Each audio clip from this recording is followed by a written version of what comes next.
Hi, I'm Tyrell with NCTV. Hi, I'm Zayas Madrid. What are we going to be talking about today, Zayas? We'll be talking about St. Patrick's Day, Dr. Seuss, and track. Our first segment is St. Patrick's Day history with Mason and Evan. Let's cut to it.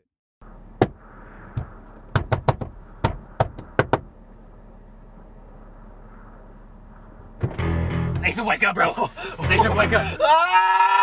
You're supposed to be in NCTV, bro, but hey, it's okay. It's okay. I brought us some stuff. St. Patrick's Day, bro.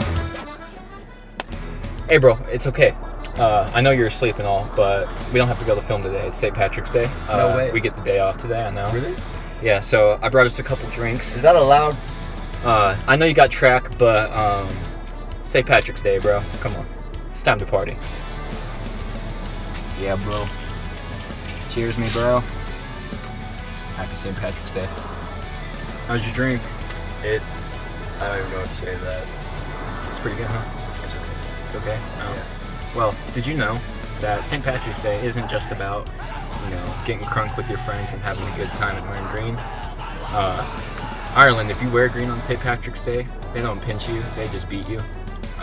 They hate Americans on St. Patrick's Day because St. Patrick's Day was about a saint, man who brought Christianity to Ireland. Was he St. Patrick? His name was St. Patrick. He was kidnapped from England and brought to Ireland, and he brought Christianity with him. And now we have St. Patrick's Day. But for some reason, it's about beating snakes and driving them out.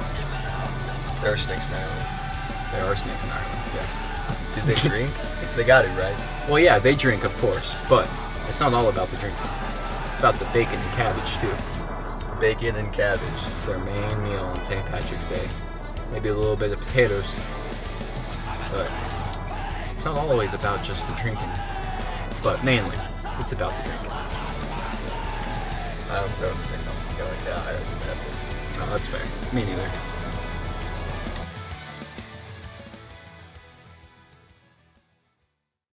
Hello, I'm Ethan from NCTV. I'm Tyrell from NCTV. We're going to be talking about Oregon Trail Elementary, talking about Dr. Seuss Day along with his birthday. In this clip, we interviewed the librarian and the staff. I hope you enjoy.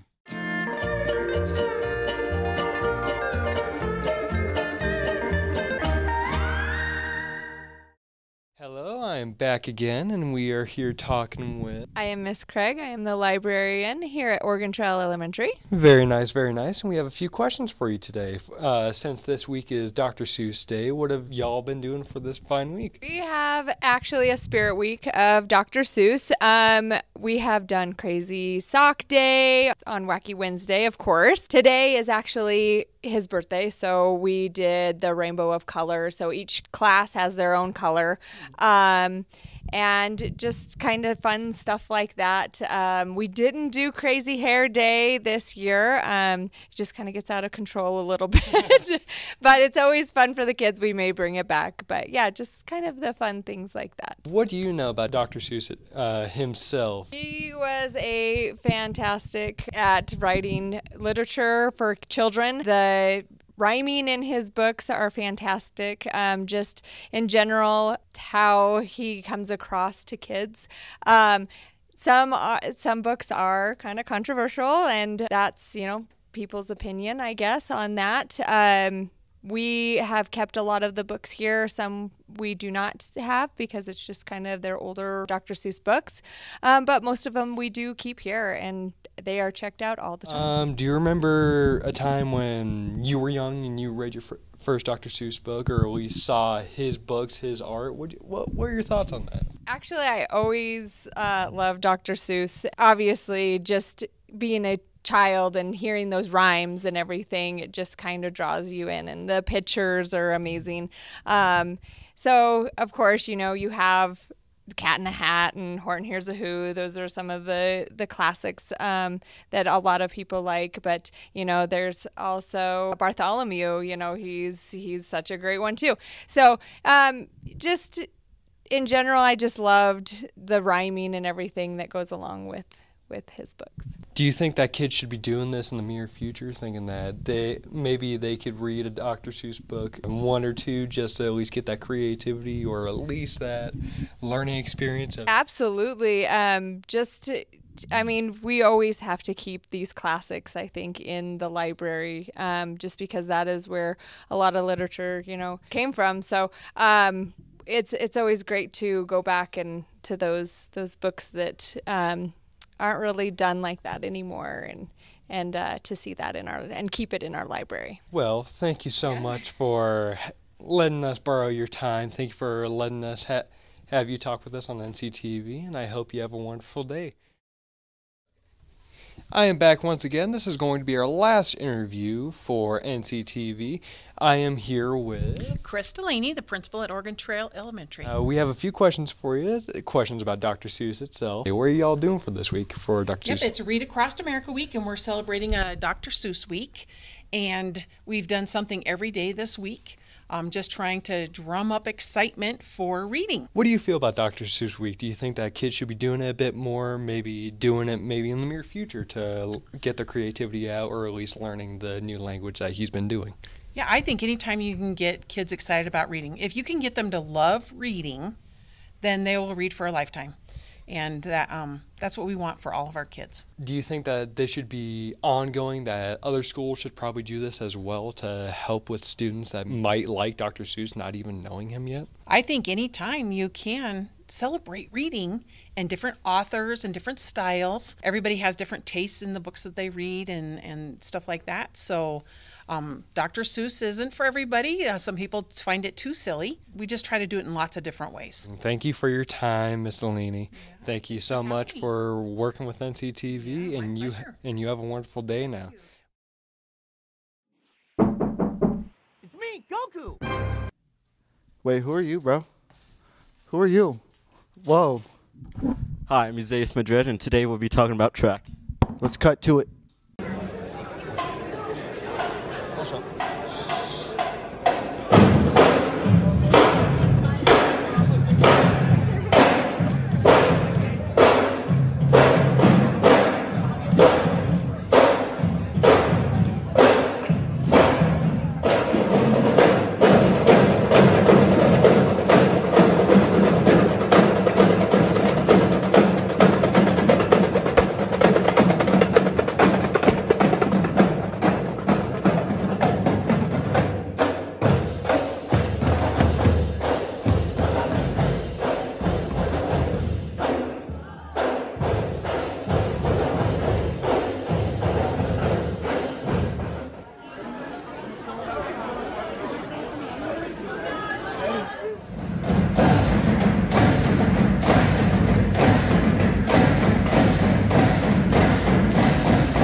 Single file, boys, single file.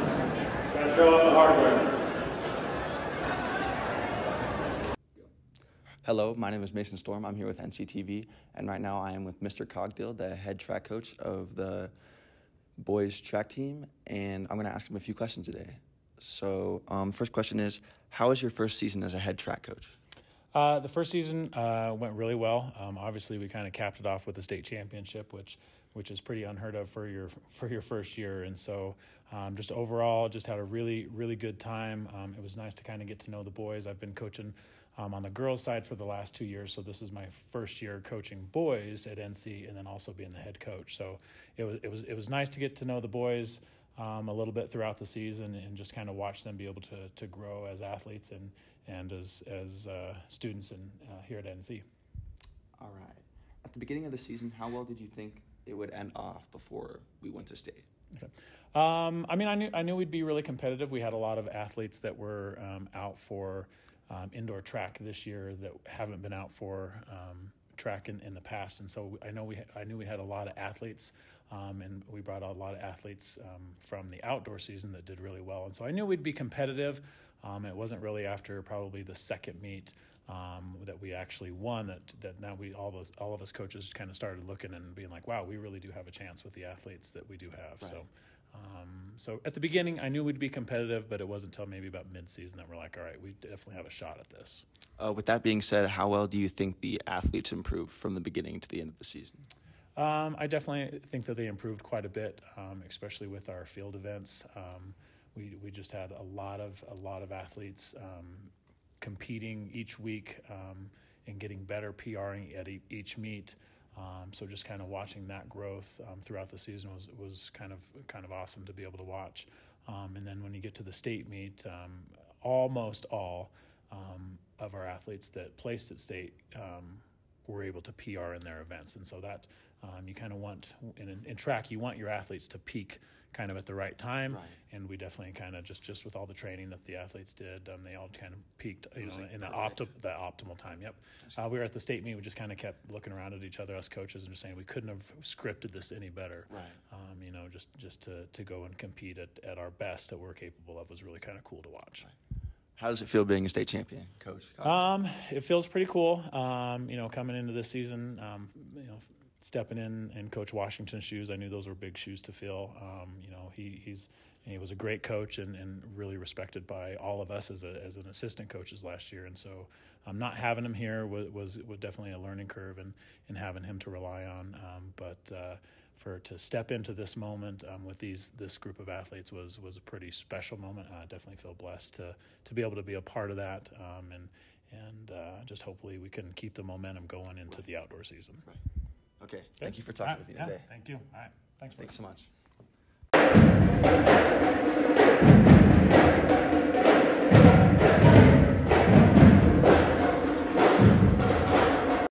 Hi, I'm Evan Tollefson with NCTV, and here I got Brock Wendland. And today we're going to talk to him about what he does for track. So what do you do for track? 400s and 200s mostly. Alrighty, and which one do you like the best? I like the 400. 400? Is it just because it's longer? Yeah, I'm just better at that one. Alrighty. Would you like to share what you got in either of those for the? I didn't run an open 400, but I ran the 400 leg of the medley.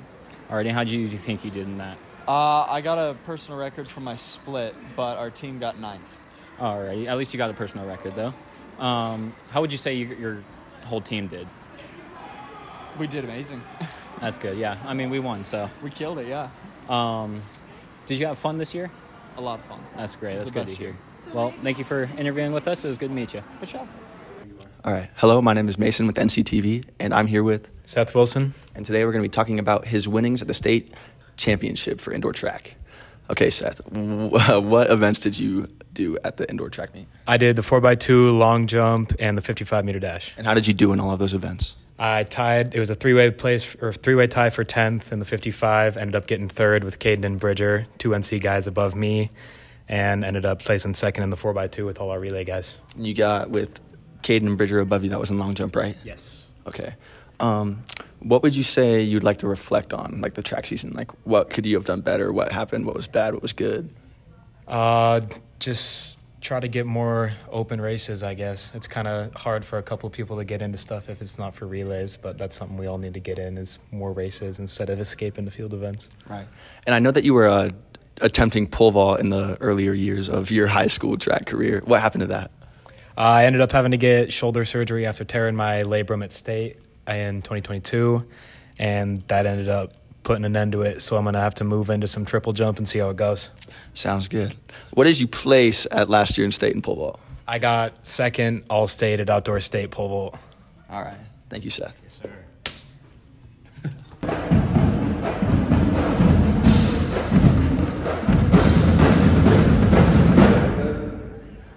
Hey, Zayas, have you ever heard of a leprechaun running over a rainbow? No. Well, let's go to...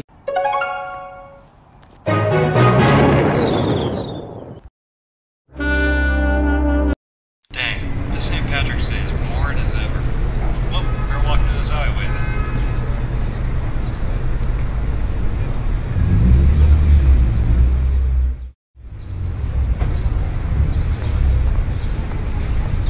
Whoa, hey, I don't need any trouble now, dude. Hey, I got you a drink, log.